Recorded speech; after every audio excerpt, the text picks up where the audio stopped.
E aí, investidores, tudo tranquilo? Mais um domingo, mais um vídeo aqui no canal do quadro Oportunidade Furada. Antes de mais nada, eu peço que caso você ainda não seja inscrito, você se inscreva para continuar me ajudando aqui no canal. Logo de imediato, eu peço que você deixe o like, não custa nada e me ajuda muito. E é sempre bom deixar claro que nada aqui é uma recomendação nem de compra nem de venda, mas é simplesmente a minha visão como investidor iniciante e do que eu venho estudando de cada uma dessas empresas e das outras que eu já fiz vídeo aqui no canal e que eu tenho ou penso em ter, e por isso mesmo eu trago o que eu penso de cada uma delas.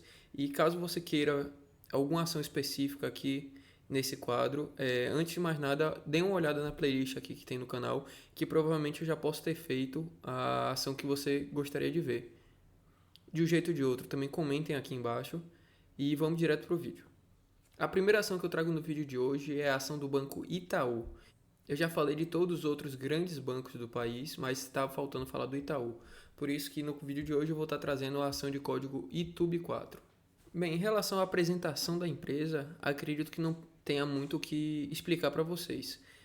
O Itaú é o maior banco da América Latina, não só de tamanho, como da própria gestão. E quando a gente comparar os indicadores do Itaú com os demais bancos aqui do país, Bradesco, Santander, vocês vão entender o porquê disso. De imediato, a gente pode analisar já alguns importantes indicadores aqui na página do Itaú no Investidor 10. A gente pode observar aqui que nos últimos 12 meses o Itaú teve uma valorização de 10%. É importante trazer logo de imediato que, diferentemente dos outros bancos, o Itaú ele tende a ter uma variação menor de preço, tanto quanto para cima quanto para baixo. Isso porque ele é um banco muito precificado, até pela solidez e robustez do banco em si. Para além disso, ele tem apresentado um PL atual de 8,75 e um P sobre VP de 1,55. Para aqueles que gostam e observam a métrica do dividend yield, nos últimos 12 meses o Itaú distribuiu um total de 4,73% em dividendos.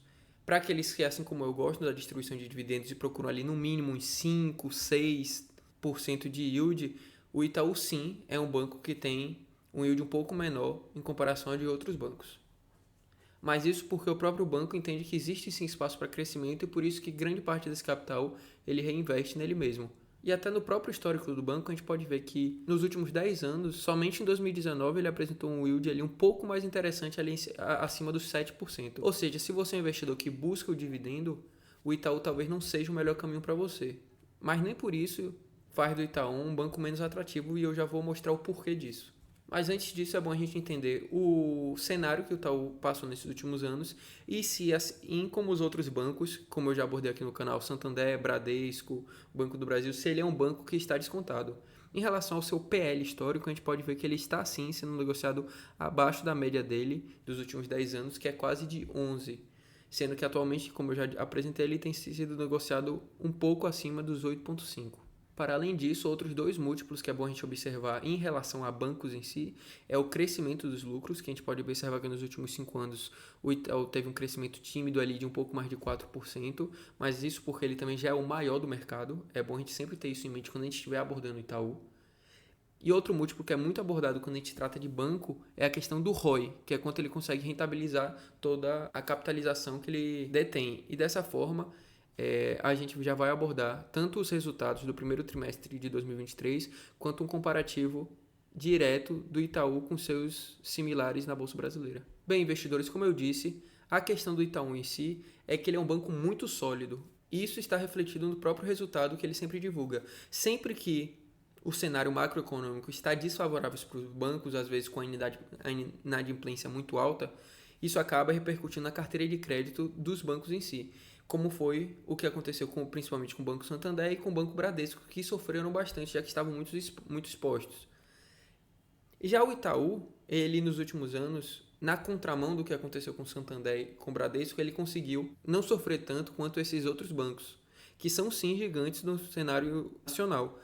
E aqui no próprio resultado da empresa a gente pode ver que no comparativo trimestre a trimestre ou ano a ano, o Itaú ele teve crescimento na sua carteira de crédito tanto para pessoas físicas quanto para pequenas, médias e grandes empresas, como a gente pode observar aqui, no Brasil e na América Latina, ou seja, a carteira de crédito Itaú ainda assim se expandiu bastante, mesmo ele já sendo o maior do mercado. E mesmo conseguindo aumentar sua carteira de crédito, a gente pode ver que o próprio banco ele conseguiu reduzir a exposição a setores que ele considera com alta volatilidade, ou seja, com alto risco.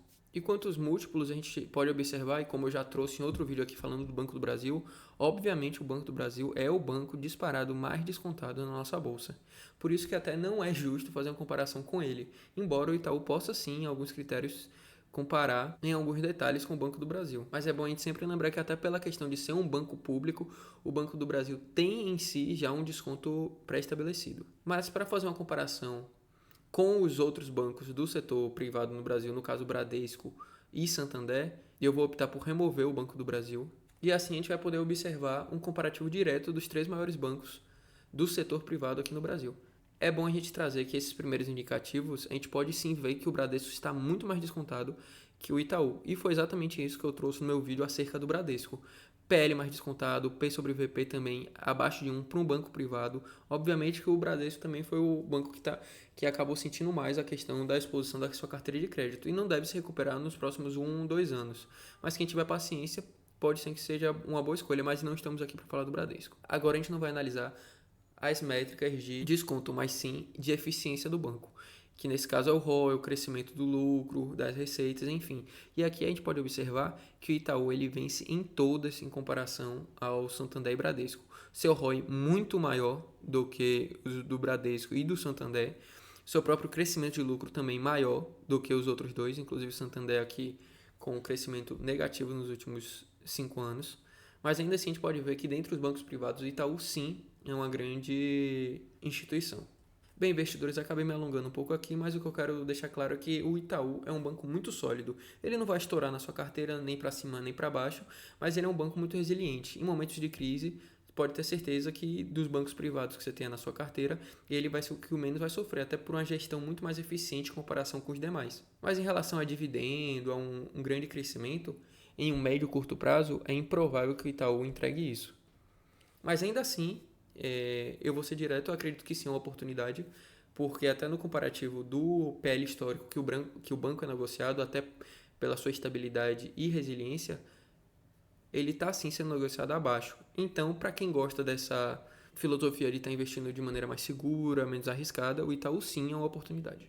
Bem, investidores, a próxima ação que eu trago no vídeo de hoje é a ação da Unipar, de código UNIP6. Bem, eu acredito que muitos de vocês conheçam a Unipar, já tenham ouvido falar dela, muito pela influência do maior investidor pessoa física da nossa bolsa, que é Luiz Barsi Filho. Para quem não conhece a Unipar, ela trabalha com a commodity, especificamente a commodity dela, em grande parte, é o carbocloro. E é bom a gente entender, e eu sempre procuro trazer isso nos meus vídeos, que quando a gente trabalha com uma empresa que está ligada diretamente a uma commodity, como é o caso da Unipar, a gente tem que entender que são ciclos que essa empresa vai surfar. E é bom a gente entender no caso da Unipar, a Unipar vem de um 2021, 2022, que teve uma grande demanda pelo carbocloro no mundo todo. E dessa mesma forma, os resultados da Unipar foram excelentes e foram suas máximas históricas, inclusive. Chegando, inclusive, a passar dos R$100 a cotação da empresa, que hoje está circulando por volta dos R$65, R$70 a ação. Atualmente, a Unipar tem apresentado uma desvalorização nos últimos 12 meses de um pouco mais de 20%. Como eu disse, muito porque esse ciclo, o mercado já precificou que ele já está caindo, já vem caindo no caso. Ainda assim, a empresa vem apresentando um PL de 6,44 e um preço sobre o valor patrimonial ali de 2,85. Para além disso, e até surfando desses últimos 2 anos, o ano de alta da commodity, a Unipar conseguiu distribuir um dividendo incrível de mais de 19% nos últimos 12 meses. Mas como eu disse, nos últimos 2 anos, a gente pode ver aqui que desde 2021, a Unipar vem tendo uma subida muito agressiva. Dessa mesma forma, quando ela bateu aqui suas máximas de mais de R$110, ela já voltou a cair.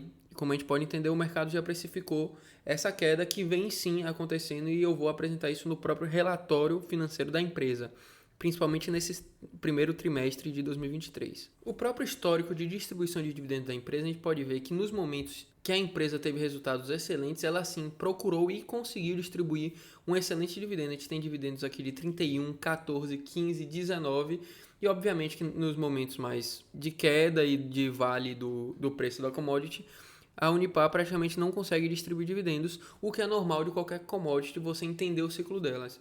Se você tiver paciência e tiver uma estratégia, o ideal é sempre que você consiga pegar essas empresas que você acredite, que você tem perspectivas com ela nessa baixa e consiga colher em um médio, curto prazo o ciclo de alta. Atualmente tem conseguido apresentar uma margem muito interessante de mais de 16%.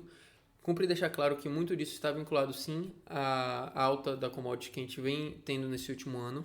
Dessa mesma forma, isso se reflete no próprio crescimento do lucro da empresa, que nos últimos 5 anos cresceu uma média de 16,6%. E dessa mesma forma, outro ponto que é importante de trazer, que é a empresa que tem uma dívida muito bem controlada, seja a dívida líquida sobre a EBITDA, seja sobre o seu próprio patrimônio. Mas como eu já disse várias vezes aqui no canal, eu procuro me apegar mais à métrica da dívida líquida sobre a EBITDA. E dessa mesma forma, a Unipar tem conseguido se mostrar resiliente. E agora indo para o resultado financeiro da empresa. Na própria apresentação de resultados, a empresa mostrou que existiu sim essa queda no valor da sua commodity, como vocês podem ver aqui, o preço da soda, que os Estados Unidos exportam, ou seja, o preço internacional da commodity. E a empresa traz exatamente isso, que teve uma queda de 20% na comparação do final do ano passado para esse primeiro trimestre de 2023. E isso se retrata diretamente no próprio resultado da Unipar. A gente pode ver aqui o próprio resultado da empresa. Obviamente, a gente veio de um primeiro trimestre de 2022 muito forte, como a gente pode ver na própria margem e no próprio lucro líquido da empresa. Um quarto trimestre que foi muito fraco em comparação ao primeiro do ano de 2022. E um primeiro trimestre de 2023 que conseguiu ir melhor que o final do ano passado, mas ainda assim muito distante dos resultados atípicos que tiveram, como eu disse, nesse período de alta extrema. A título de curiosidade, eu só trago aqui a relação dos acionistas majoritários da Unipar. Como todo mundo conhece, o Luiz Barsi Filho é um dos maiores investidores, é o maior investidor pessoa física da nossa bolsa e a sua grande participação é exatamente na Unipar. E é interessante porque quando você avalia essa parte da composição acionária das empresas, em 99% das vezes, essa composição acionária sempre vai ser feita por outras grandes empresas ou grupos previdenciários internacionais, etc. Só que com a Unipar é diferente. O Luiz Barsi Filho ele se mostra como o segundo maior investidor da Unipar, de todas as formas, só ficando atrás da Vila Velha S.A. Bem, investidores, sendo direto, eu acredito que a Unipar sim é uma oportunidade. É uma empresa que tem uma gestão muito boa, tem essa filosofia de, quando possível, distribuir dividendos. Ela já se mostrou em momentos de alta da commodity como grande distribuidora e grande potencial de crescimento. Eu particularmente entendo que o valor dela pode não estar tão descontado, mas ainda nesses valores eu entendo sim que pode ser entendido como uma oportunidade. Bem, investidores, dando sequência, a próxima ação que eu trago no vídeo de hoje é a ação da empresa MRV, de código MRVE3. Quem me acompanha já há mais tempo aqui no canal sabe que eu não gosto muito do setor de construção civil, que é exatamente a área de atuação da MRV. Quem assistiu o último vídeo que eu postei no domingo passado sabe que eu trouxe falando da EZTEC, que também podia ser entendido como oportunidade e tudo, mas que para minha estratégia especificamente não era uma empresa que eu procurava ter. Mas da mesma forma que a EZTEC, é importante destacar que no caso da MRV é uma empresa que tem muito para se valorizar com essa queda iminente da nossa taxa de juros. Como a gente pode ver de imediato aqui no próprio gráfico da empresa, que vem já nesse último ano, principalmente nesses últimos meses aqui de 2023, que ela vem apresentando uma alta substancial, exatamente com essa perspectiva dessa queda de juros e o retorno dos resultados da empresa, que a gente já vai ver que nesse primeiro trimestre de 2023 a empresa já apresentou um resultado significativo. Até por isso a empresa vem subindo bem. Quanto a alguns dados da empresa, a gente pode ver aqui que mesmo estando em um setor que é de construção civil, que vem sofrendo muito nos últimos 2 anos, ainda assim a MRV conseguiu distribuir algum dividendo nos últimos 12 meses, apresentando quase 4% de dividendo yield, sendo negociada a um P sobre VP de 0,88 e um PL negativo de menos 21,26. Ainda assim, nos últimos 12 meses tem apresentado uma valorização de mais de 15%. Quanto aos dividendos, por incrível que pareça, é uma empresa que, via de regra, consegue sim distribuir pelo menos um dividendo mínimo. Como a gente pode ver aqui, a média histórica dos últimos 10 anos da MRV foi conseguir distribuir ali quase 5% de dividendo. Isso porque, embora ela não tenha conseguido lucrar nos últimos anos, ela conseguiu ter um caixa interessante até para se manter nesses momentos de crise. Obviamente que quando ela está mais bem estruturada, em momentos que a política econômica está mais agressiva, está mais em expansão, a gente pode ver que ela consegue distribuir dividendos muito interessantes. Mas, via de regra, é manter essa média de 4,43, 4 e pouco. E é como eu disse, investidores, a empresa depende muito de um cenário onde a taxa de juros esteja baixa. Nesse período que a gente teve essa crescente da nossa taxa de juros, a gente pode ver que a MRV ficou trabalhando com margens negativas, ou seja, ela não conseguia trabalhar. Entretanto, em cenários que o plano brasileiro econômico está muito bom, a empresa consegue ter uma margem um pouco mais tranquila ali, rondando os 10%. Bem, quanto ao resultado desse primeiro trimestre de 2023, a gente pode ver aqui que, diferente do final do ano passado, onde a empresa apresentou um prejuízo de mais de 300 milhões, já nesse ano ela apresentou um lucro, ainda que tímido, de 96 milhões de reais, ou seja, já conseguiu apresentar algum lucro, o que simbolizou exatamente para os acionistas e para o mercado de maneira geral que a empresa já vem se recuperando principalmente desse último ano, um ano e meio, que ela vem sofrendo bastante com o cenário econômico no Brasil. E até por isso, desde que divulgou seus resultados, a empresa só vem subindo, que é um crescimento muito considerável pelo prazo curto de 2, 4 meses que a empresa vem conseguindo reportar alguma perspectiva de melhora para esse ano de 2023. Bem, investidores, sendo direto, como eu já disse diversas vezes, o setor de construção civil não é um setor que me agrada, não só por ser um setor cíclico, mas um setor que depende muito do momento econômico no Brasil, depende de movimentos de financiamento, ou seja, precisa de uma ajuda política e bancária, muito para essas construtoras conseguirem se movimentar e circular. Dessa mesma forma, também são empresas que em momentos de crise são as que mais sofrem, como ficou já mais comprovado nesse último ano, um ano e meio, 2 anos, não só com a MRV, mas com a EZTEC, com diversas outras do segmento. São empresas que têm sim a capacidade de crescer muito, principalmente em momentos que elas estão muito ruins, como estavam nesse último ano e ainda estão, principalmente considerando o PL, o preço sobre o valor patrimonial que ela vem apresentando, e os valores históricos que ela já conseguiu atingir, é uma empresa que pode sim subir muito, só que também fica à mercê daquilo, né? Da empresa conseguir se rentabilizar nos momentos bons e também conseguir sobreviver em momentos ruins. Dessa forma, eu entendo que pode, da mesma forma que eu falei na Exatec no vídeo passado, tem gente que pode enxergar a MRV como uma oportunidade. Mas para mim, para minha estratégia, eu vejo a MRV como uma furada. Bem, investidores, a próxima ação da lista é a ação da BB Seguridade, de código BBSE3. Sendo bem direto, eu entendo sim que a BB Seguridade é uma oportunidade. Ela é a melhor do setor de seguros no Brasil, seja na distribuição de dividendos, seja nos resultados, seja na própria governança da empresa. Ela é a melhor, incomparável. Você pode tentar comparar a Caixa de Seguridade ou até dos setores privados como a Wiz, IRB. Obviamente, IRB é outra história, é outra conversa. Mas, de maneira geral, a BB Seguridade, sem dúvida, é a melhor do setor de seguros, que já é um dos melhores setores do Brasil. Bem, o que a gente pode trazer da BB Seguridade? A BB Seguridade, atualmente, ela tem apresentado um dividendo yield nos últimos 12 meses de incríveis 9,4%, o que é excelente, sendo negociado a um preço sobre valor patrimonial de 6,09 e a um PL de 9,14. E ainda assim está apresentando uma valorização de mais de 25% nos últimos 12 meses.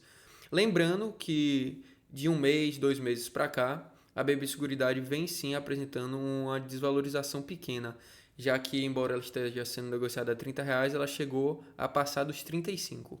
Isso acontece porque sim, eventualmente, a queda dos juros vai sim atingir a receita da BB Seguridade, que depende sim de uns juros um pouco mais altos para estar corrigindo sua própria receita, mas de maneira nenhuma isso quer dizer que ela vai gerar prejuízo ou vai ter problemas, de forma nenhuma mesmo. Como eu já deixei claro, é uma empresa que eu gosto muito, por diversos fatores. Primeiro, tem um setor muito perene, que é o setor de seguros. Em seguida, a gente pode trazer que realmente, até por ser as empresas, via de regra, do setor de seguros, elas têm como estar, caso apresentando um payout muito elevado. Isso porque, via de regra, o que se busca quando você contrata o seguro é que você não tenha que fazer uso dele. Ou seja, grande parte da receita do que é acumulado de maneira geral por todas as empresas do setor de seguros é aguardado que elas não vão precisar gastar com isso.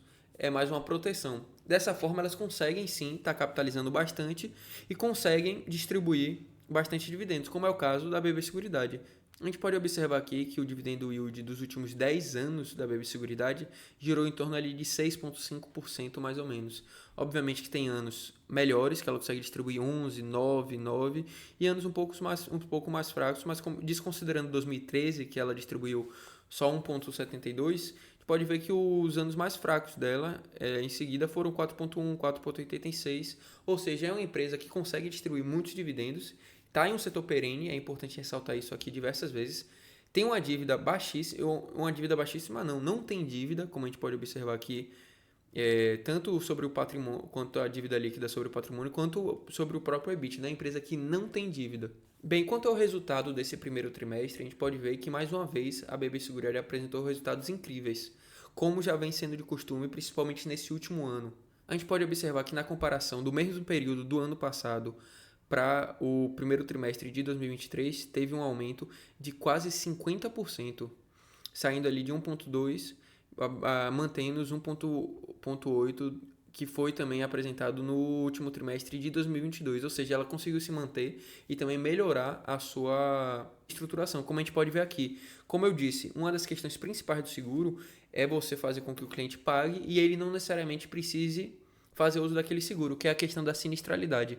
E daqui diz respeito ao percentual dos seguros que são pagos e são utilizados. A gente pode ver que teve uma queda de 16 pontos percentuais, como a própria BB Seguridade traz no seu resultado. Fora isso, a gente pode ver que as reservas aumentaram a arrecadação também. Enfim, é uma empresa que é muito redonda, tem tudo para continuar crescendo, tem tudo para continuar distribuindo bons dividendos. Sem dúvida nenhuma, eu entendo sim que a BB Seguridade é uma oportunidade. Ela pode não estar tão barata quando já esteve, quando estava sendo negociada aos 25, 26 reais. Mas ainda assim, sem dúvida nenhuma, eu entendo sim como uma oportunidade. Bem, investidores, para encerrar, eu trago a ação de código SLED4, que muitos aqui podem às vezes não reconhecer o ticker dela, mas com certeza vocês conhecem a empresa, que é a empresa Saraiva. Bem, investidores, eu não vou me alongar muito na Saraiva, eu trouxe mais por uma questão de nostalgia, acredito que muitos já frequentaram a Saraiva, já compraram lá, e é triste a gente ver que uma empresa que marcou, acredito que a vida de muitos aqui, tem estado nesse momento que se encontra hoje em dia. Friamente a gente pode ver aqui que é uma empresa que não tem conseguido distribuir dividendos, está sendo negociada a um preço sobre o valor patrimonial negativo, já eu explico o porquê disso, um PL também muito, muito baixo, mas isso também está direcionado à situação que a empresa vem sofrendo e nos últimos 12 meses vem desvalorizando mais de 77%. Bem, desde o ano passado vem sendo especulado que a Saraiva iria sim entrar com pedido de recuperação judicial, ou seja, ela não entrou com pedido de falência, ou seja, recuperação judicial, para quem não entende de maneira bem sucinta aqui, é um estágio antes da falência.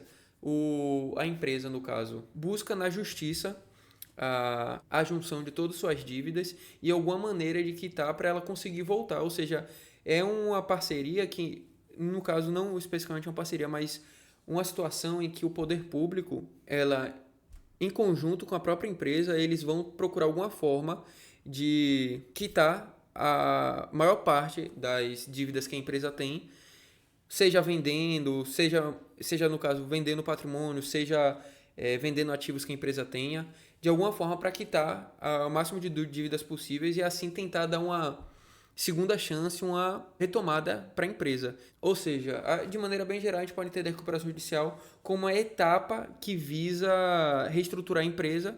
Obviamente está em uma situação já alarmante para entrar com pedido de recuperação judicial, mas ainda assim é uma tentativa de não falência da empresa. E dessa mesma forma, ao longo desses últimos anos, especificamente no último ano, a Saraiva vem repercutindo com diversos fechamentos de lojas. Não sei no caso da cidade de vocês, mas pelo Brasil todo, a Saraiva, que já foi a maior do setor, principalmente venda de livro, venda de DVD, venda de CDs, hoje ela se encontra na situação deplorável que para muitos como eu que frequentaram e gostavam da loja é uma situação muito triste. E toda a situação está retratada no próprio resultado da empresa. A gente pode ver aqui que trimestre após trimestre a empresa vem reportando só prejuízos. Obviamente ela conseguiu aqui na comparação do mesmo período do ano passado para esse primeiro trimestre, ela conseguiu diminuir o prejuízo, mas ainda assim vem trimestre após trimestre só aumentando sua dívida. Ou seja, realmente é uma situação muito delicada. Como eu disse, a recuperação judicial não é qualquer coisa, é uma situação para você ficar atento. Os resultados não estão conseguindo demonstrar nem que seja uma mínima recuperação ou uma mínima sobrevida da empresa. Inclusive, o prejuízo desse primeiro trimestre de 2023 já foi maior do que o último trimestre do ano passado. É importante a gente entender também a situação do setor, porque, obviamente, até em um paralelo aqui, a IRB também teve aquela situação toda, enfim, mas ela está em um setor, como eu falei da BB Seguridade, está em um setor muito perene, que é o setor de seguros. O setor que a Saraiva está, que é a questão do varejo de livros, principalmente, é um setor que a gente vê ao longo dos anos perdendo muito espaço, principalmente para as mídias digitais. Ou seja, o ideal seria que, particularmente, eu acredito que seria a empresa procurar ingressar em outros setores ou até procurar alguma modificação na área que ela já atua. Então, pessoal, vou ser bem direto. Acho que todo mundo já entende que a Saraiva não é uma oportunidade, é uma furada, sem dúvida nenhuma. Não só pela situação que se encontra, mas pelas minhas perspectivas do setor. Obviamente, sempre vai ter aquele um ou dois que entende que está muito barata, que está de graça, é impossível. Se a empresa não quebrar, ela vai conseguir multiplicar por 10 vezes. Obviamente isso pode acontecer sim, a gente está no mercado de ações, é muita especulação, ninguém sabe o dia de amanhã, mas nos apegando às questões fundamentais e às questões numéricas, questões de resultado, é a empresa que eu com certeza prefiro ficar de fora. Não sou um especulador, sou um investidor, acredito que são duas coisas diferentes. Não procuro nem deixar aquela margem de 3% que eu gosto de risco, eu não boto Saraiva. Embora, como eu disse, é uma empresa que eu tenho um carinho particularmente muito grande. Então foi isso, investidores. Mais uma vez, obrigado pela ajuda, por estar assistindo aqui o canal. Mais uma vez, deixe o like aqui embaixo, comente e se inscreva para continuar me ajudando. E eu vou estar procurando trazer esse vídeo todo domingo do quadro Oportunidade Furada e vou tentar sempre trazer mais um vídeo durante a semana. Então é isso, até a próxima, investidor.